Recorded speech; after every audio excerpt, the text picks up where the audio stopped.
Guys, let's get into this, man. I'm tired of the lies. I'm tired of the nonsense that they keep pushing. They keep pushing this nonsense about LeBron James, bro, and it has to stop.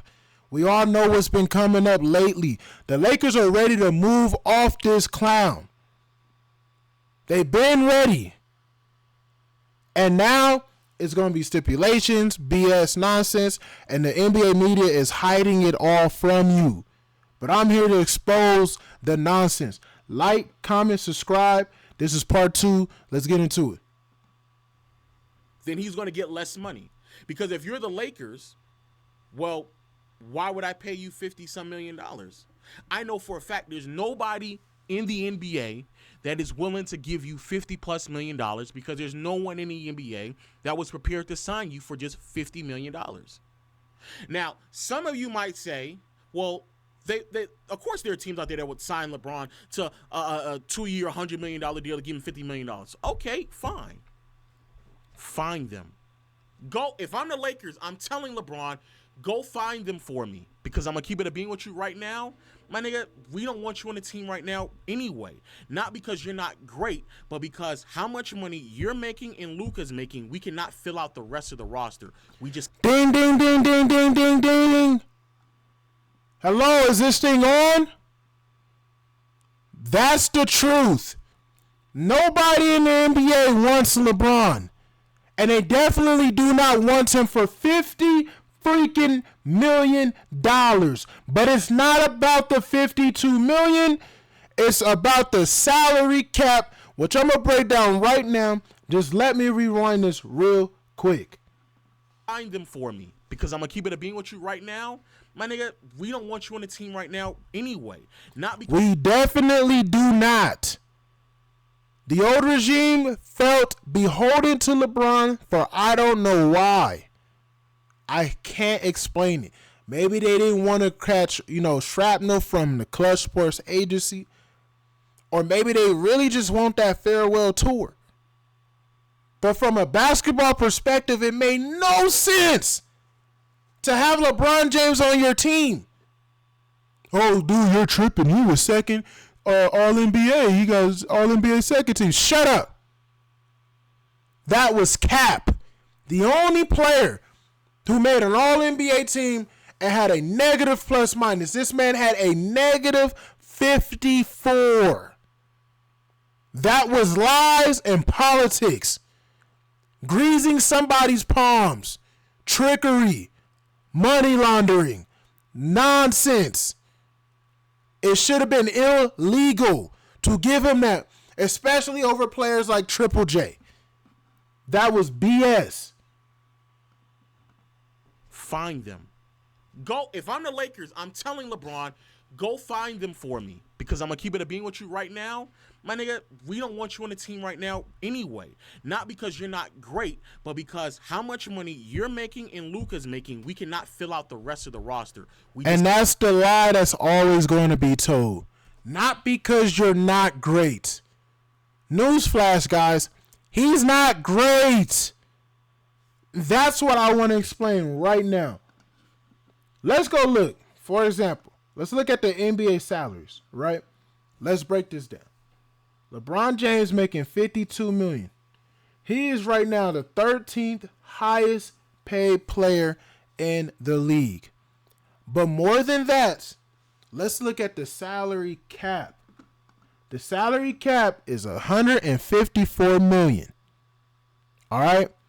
Basically, what that means is LeBron James is taking up 34 to almost 35% of the Lakers' salary.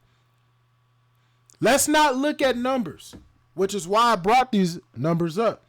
Because you're going to look, because some of you guys get caught up real quick in BS. Look, Nikola Jokic makes 55. Wow, that's so much money. Joel Embiid, he makes 55. Wow, it's not about the dollar. Because these checks and this money is going to go up every single year while the cap goes up. So it's not about the money. It's about what percentage. And I want y'all to remember this. Knock this down because it's so important that you understand. What really matters is what percentage of your team's salary are you taking on a per year basis? For example, Shai Gilgeous-Alexander only made $38 million. $38 million for his team. He basically took like 25% of the cap, bro. A quarter. And he's the best player on your team. The best player. That's a bargain. When you look at the rest of these players, when you look at Nikola Jokic, right?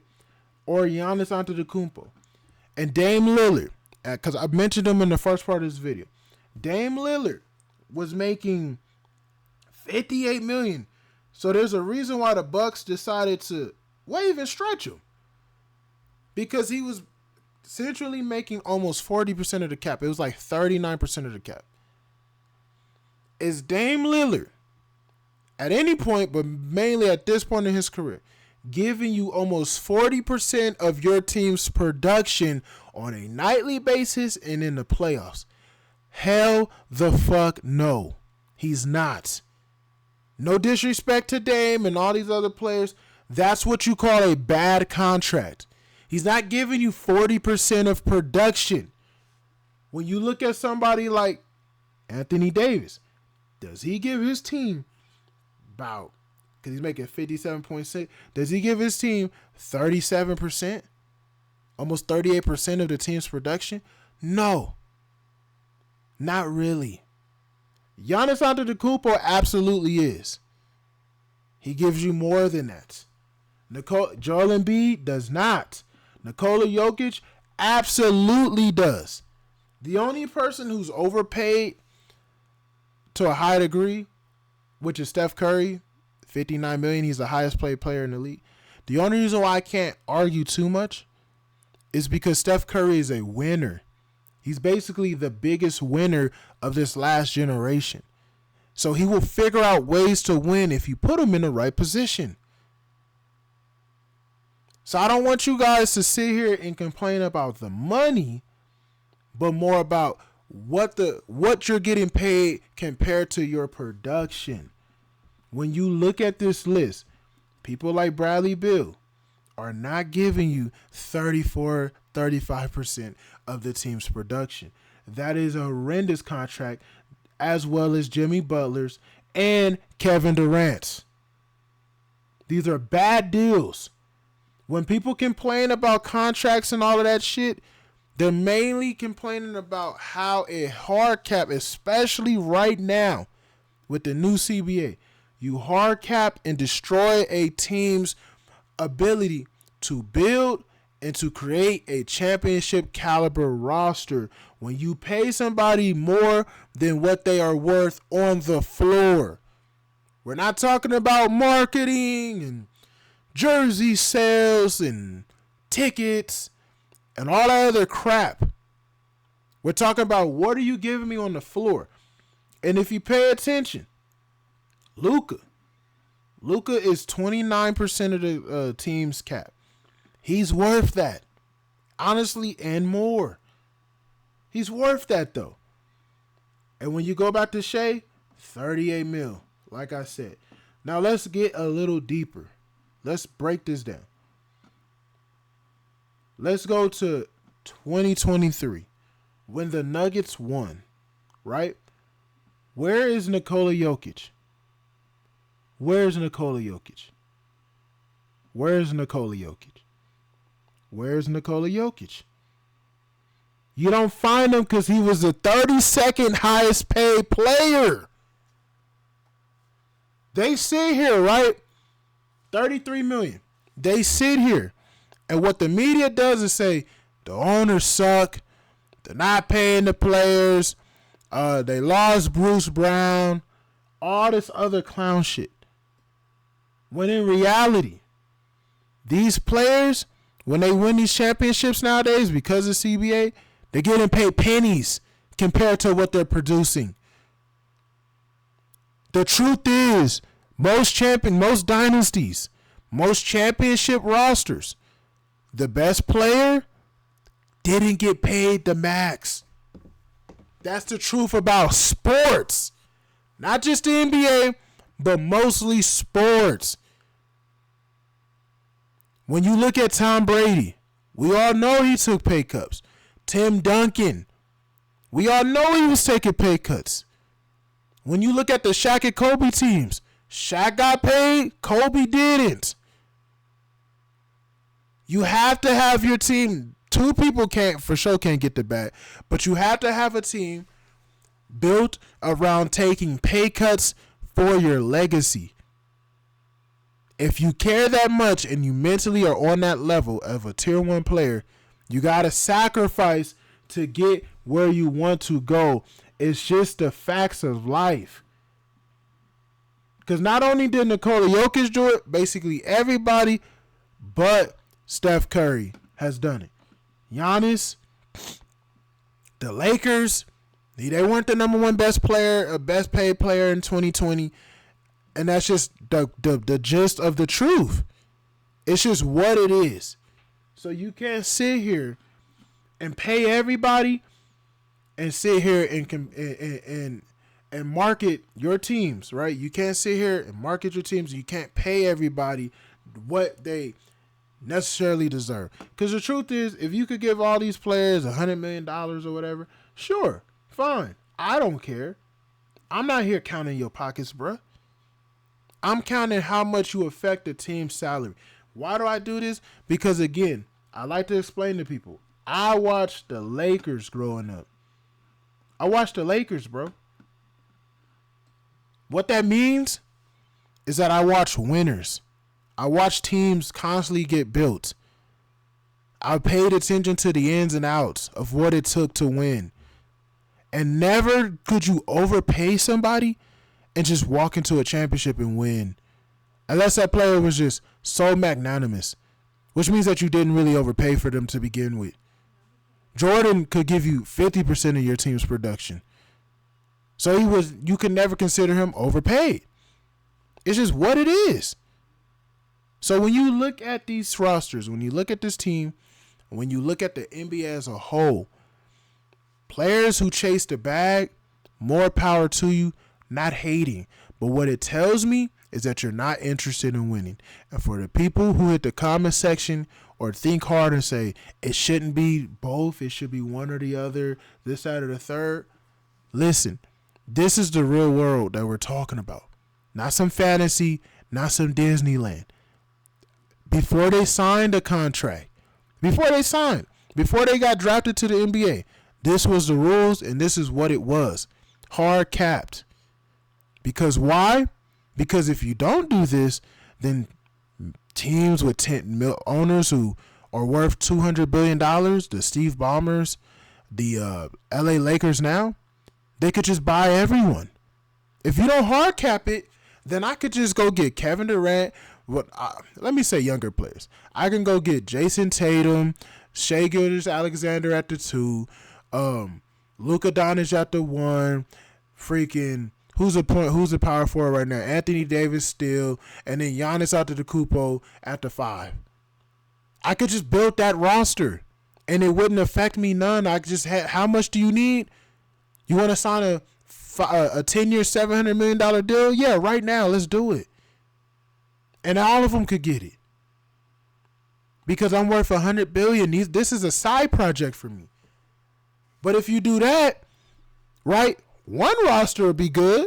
Sure, because let's be honest, only 10 great players, right? If I got 5 of them, then another team might be able to get another 5, and then that's it. It's 30 teams in the league. There's all the best players on 2, and that's the end of it.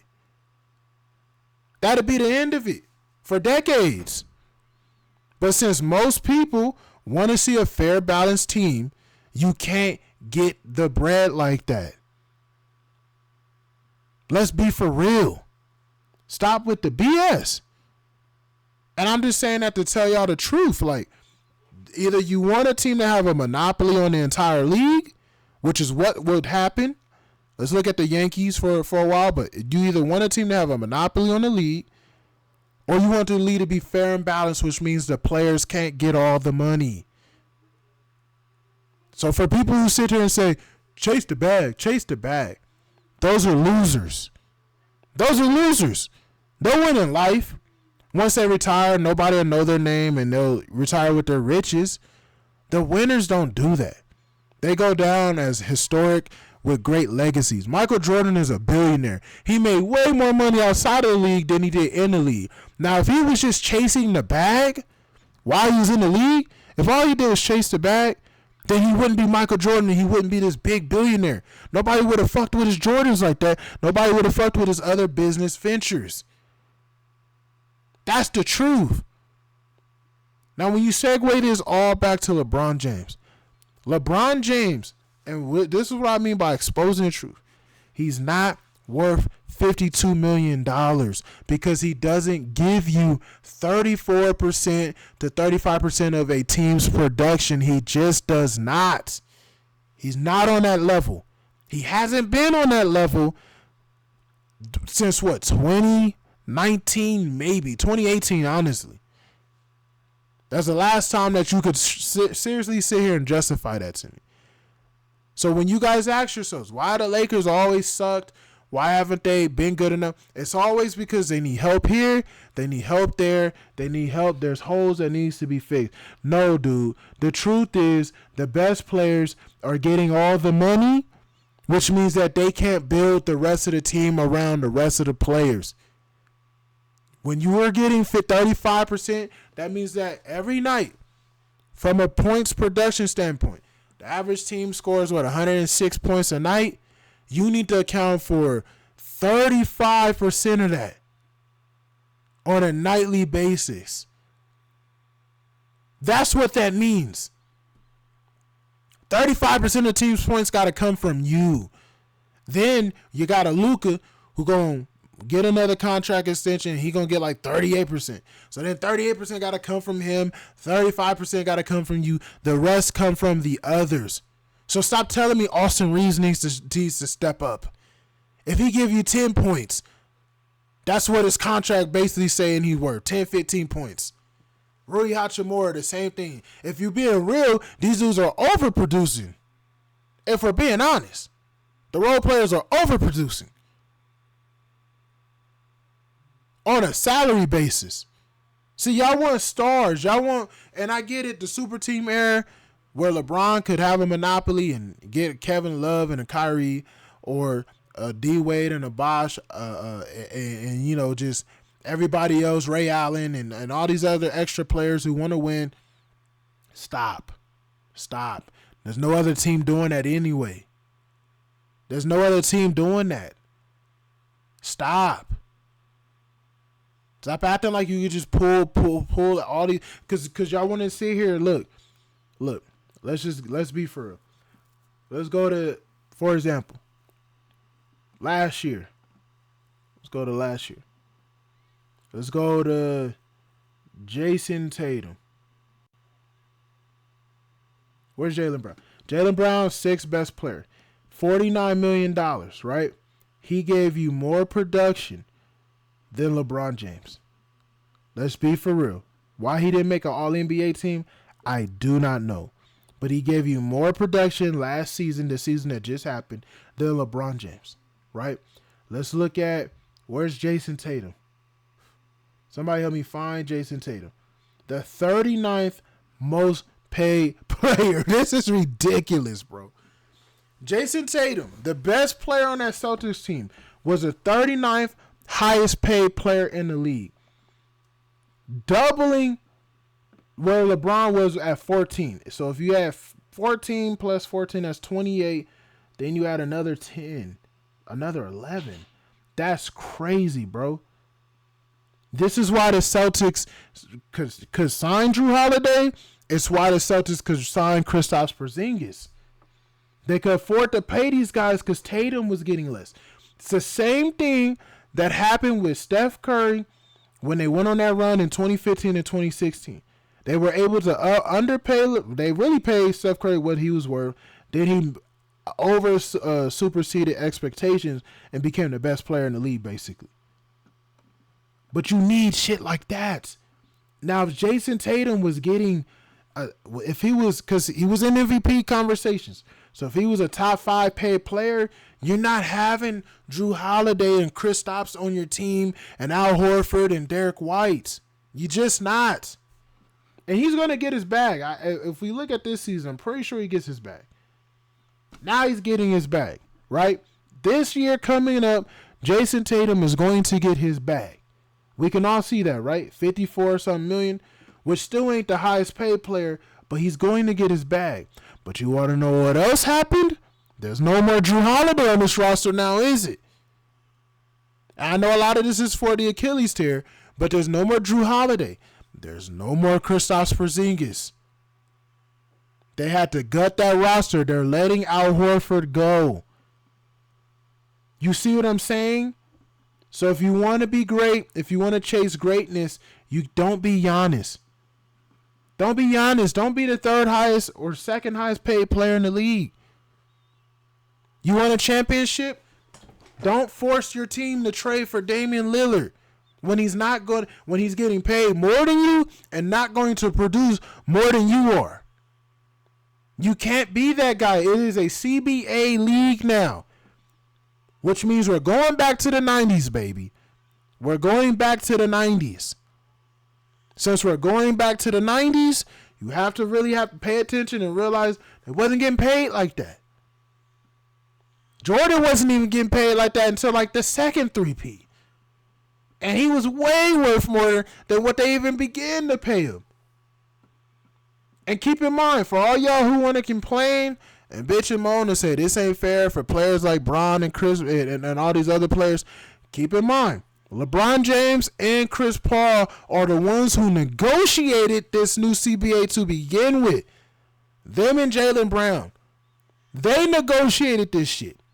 This wasn't brought upon them out of nowhere. They agreed. They said, okay. They signed on the dotted line, and they got the players what they wanted. He was also in the talks about the CBA in 2012, actually, when there was a lockdown season. That was Bron in those talks with Chris Paul, if I remember. So let's be for real. The players are okay with this. But what they're now masquerading to you, and what I'm trying to unveil the cover, because this isn't just about LeBron. But in the future, you have to understand, all of you who cheer for players getting their bag, if you're an actual fan of that team and not just a fanboy who, cock rides the players, because a lot of you guys are, you're just fanboys and weasels. It's just disgusting. Like Kobe's my favorite player, but I knew when to move on. Like, let's just be for real. I think Jordan's the greatest. I'm not even the biggest Jordan fan. I'm not biased. I see it for what it is. Some of y'all just dick riders. That's what it is. That's the truth of it. But when you look at your team, if you actually like that team and support that team, don't be pushing for your player to take over 40% of the damn cap. Especially if you know he's not a guy who's giving you that production. If Tyrese Halliburton didn't tear his Achilles and tomorrow got the biggest bag in the league, the Pacers will be cooked. They just gave Shea the biggest bag. He's going to be making 60-something million. He'll be making crazy bread. And we'll see what effect that has, because a lot of those players are still in rookie deals. Shea is the best player or second best player in the league. We'll see what effect it has on the rest of the roster come payday. We will see. Now, the Thunder have put themselves in a position where they could just move off players and just draft more for years. For years to come. 4 or 5 picks in the draft. For years to come. It's madness. It's madness what they've done. Kudos to them, though. So we'll see how that has effect. But when you look at these players now, stop pushing. If Tyrese Halliburton was making 40% of the cap, that team is done. I'm sorry. And I'm not talking about with the Achilles, just what Halliburton was. That team's done. Jaylen Brown, he's somewhat of a top 10 player in the league. So him getting that much money, okay. Jason Tatum, he's definitely top 5. Him getting that much money, okay. And it's not about the money, it's about how much of the cap. But I'm going to end it here. I just wanted to give you guys a great understanding of what situation the Lakers are truly in. Because the truth is, with LeBron picking up this deal, they're cooked. You know why?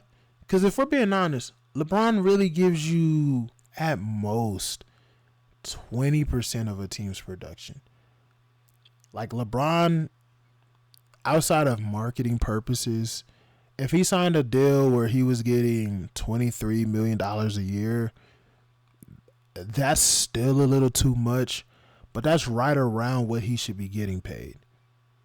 That's right around what he should be getting paid if we're talking team production.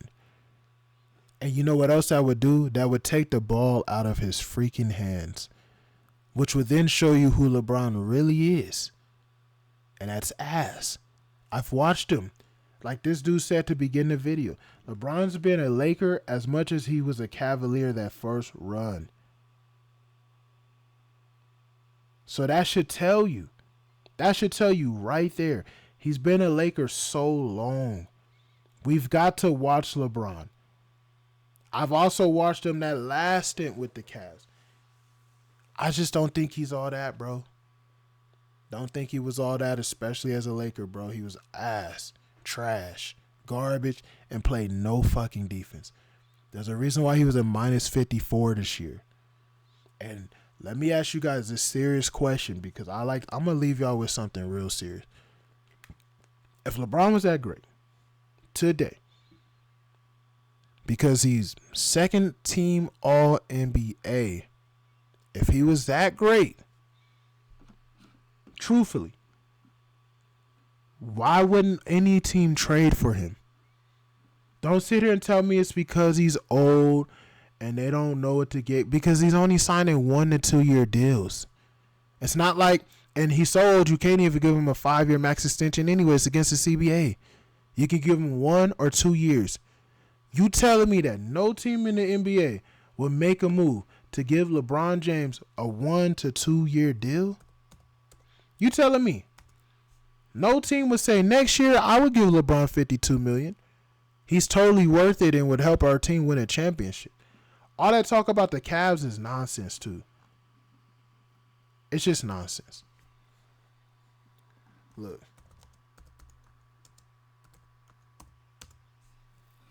guys. And this is the last thing I'm gonna show y'all. Let's look. So this season, All NBA first team, second team, third team. Giannis Antetokounmpo, Milwaukee Bucks. Matter of fact, I'm gonna just do this on another video. Like, comment, subscribe, and appreciate y'all watching.